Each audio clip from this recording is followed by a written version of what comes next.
जय माता दी। कार्तिक के मास में दीपावली का विशेष पर्व आता है, जिसमें धनतेरस, जो कि कृष्ण पक्ष की, कार्तिक मास की कृष्ण पक्ष की त्रयोदशी तिथि है।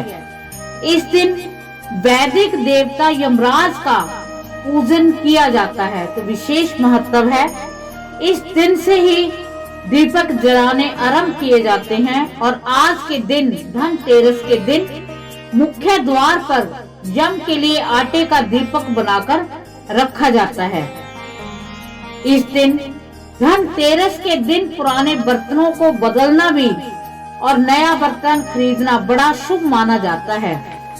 तो आज हम धनतेरस की कथा का श्रवण करेंगे, क्योंकि इस कथा के श्रवण करने मात्र से माँ लक्ष्मी की, धन्वंतरी वैद्य की हमें आरोग्यता चाहिए, जिसके लिए विशेष कृपा हमें प्राप्त होती है, और माँ लक्ष्मी की हमें विशेष कृपा प्राप्त होगी। तो चलो श्रवण करते हैं धनतेरस की कथा।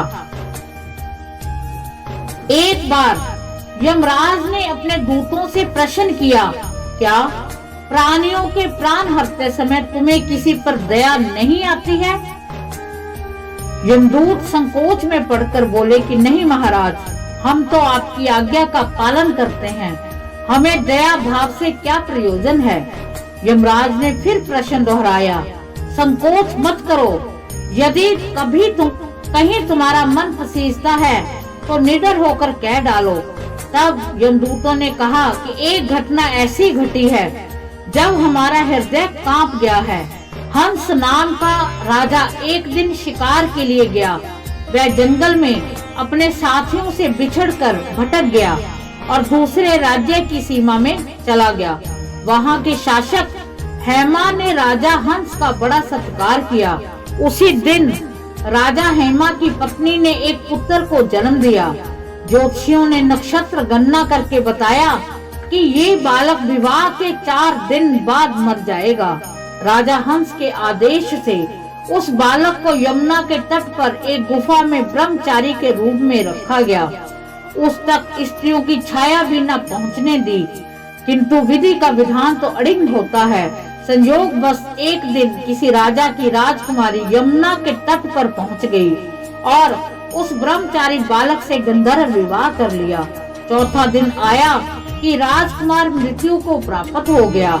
उस नव प्रेमता का करुणा भरा विलाप सुनकर हमारा हृदय कांप गया। ऐसी सुंदर जोड़ी हमने कभी नहीं देखी थी। वे कामदेव तथा रति से कम न थे। इस युवक को काल ग्रस्त करते समय हमारे अश्रु थम न पाए थे।